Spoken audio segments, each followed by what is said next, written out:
Hey, before I begin, I just wanted to say thank you for all your messages in the last video, all your comments, all your ideas about LOOPSTATION tutorials. I took note of all your comments. I will really do my best to respond to all of your requests for LOOPSTATION tutorials through videos. In this video, we will discuss how to start your journey with the LOOPSTATION. Now, whether you have a LOOPSTATION or you don't yet, this video could come in handy for you. Okay, as I said, I will do tutorials for everyone, whether you are a beginner or whether you already know how to use the LOOPSTATION. But however, a lot of you ask me for basics. Now, I'm gonna cover some basics of the LOOPSTATION, but for the really basics, this will come in handy for you, and it really helped me when I started looping. Inside this manual, you will find all the information you need to really start your journey with the LOOPSTATION and know how to master the LOOPSTATION within a few days. Okay, now, but some of you are thinking, what if I don't want to get the RC505? What if I want to have another LOOPSTATION? Well, here's my point of view. I tried a few LOOPSTATION. I tried the RC202, the RC50, the RC300, and the RC505. Now, honestly,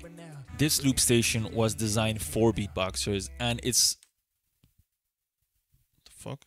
Okay, if I have to be honest, this is the best choice. If you are a beatboxer and you want to make music using your beatbox and a LOOPSTATION, well, the RC505 is what you need. It was designed for you to use it with your hands. The built-in effects are really cool, and you have so many possibilities for an affordable price. If you can save up and get a RC505 instead of a RC202, do it. Okay, let's talk about a gear really quickly. What microphone to use really depends, first of all, on your budget and also on your voice. I'm using a Sennheiser HD-25 because it really corresponds to my voice, to my vocals. But when I started, I really had a low budget. I started with a €20 microphone, which is the Behringer XM8500. And if I have to be totally honest, that microphone is quite cool. For the price it's almost as good as a Shure SM58, which is a good microphone a lot of loopers start with. Now here you can see on the screen a list of microphones that I would personally recommend that you could choose depending on your budget. But once again, that's my personal opinion.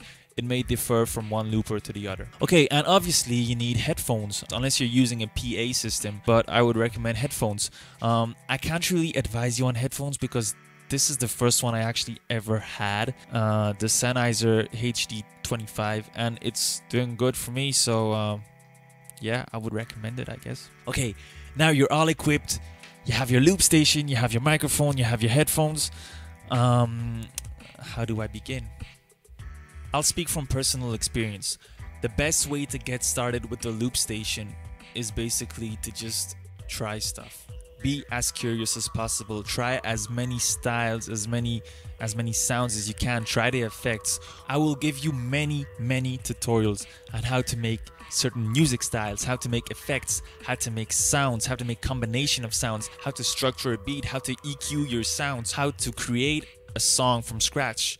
But the best thing you can do yourself in the first place is to be curious about the machine, is to open your mind and just try as much as possible. I've been using this machine for 5 years on a daily basis, and I'm still discovering stuff. Don't try to go too fast. Everything takes time. For example, when I first received my LOOPSTATION, I didn't even use the track effects for 2 years. For 2 years, I was just simply looping, making beats. And please do not think that the effects will do everything. A lot of beginning loopers come up to me and say, "Hey Brez, can you give me tips for effects? I want to find the best combination of effects so that my drops will be insane and my music will be crazy because I'm gonna use those effects." No, people will not remember you for the effects you use in that drop. People remember you for the music you produce, the music that is around the drops. What I'm basically trying to tell you here is that whether you are just starting with the LOOPSTATION or if you started a while ago and you don't know where you're going, what you need to focus on is to find your musical identity.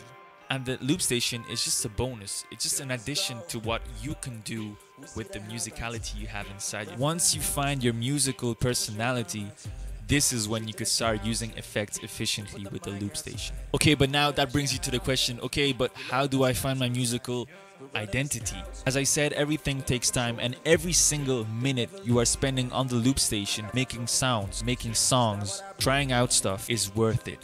every minute you spend trying stuff is worth it. This is probably the best tip I can give you in this video. Know your strengths and weaknesses. I know this may seem obvious for some people, but once you know your strengths and your weaknesses, this will totally change your use of the loop station. The day that I became aware of my strengths and my weaknesses, it totally changed my use of the RC505. When I started looping, I wanted to try stuff that I was not good at. Honestly, one day I just asked myself, what am I good at? What am I bad at when it comes to using the loop station? And basically what I did for the following days, weeks, months is focusing on what I was good at and putting my weaknesses aside. My strengths were basically the drum kits. Vocally, I was crap. Honestly, my vocals, I could not do anything with it. Basically, when I started 5 years ago, my strength was just my percussion sounds, like I had no effects, no bass, no vocals, no crazy sounds, so I just focused on this basically. So I started making simple beats, like really simple, like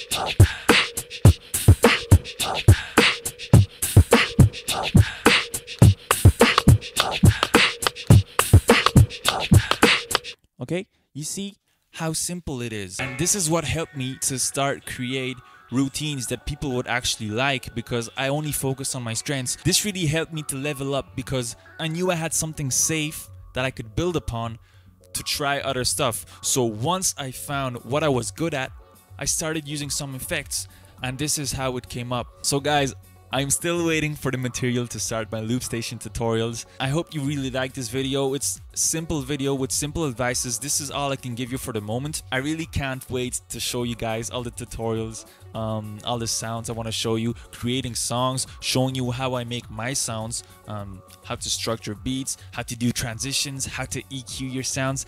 I really can't wait. Just giving you these kind of videos because, as I said, this is all I can give you for the moment. Still waiting for my gear. I hope you guys enjoyed. Let me know if you like these kind of videos where I'm just discussing my personal experience with the loop station. I might do some more. Just let me know. And yeah, I'll see you guys for an upcoming video. Peace.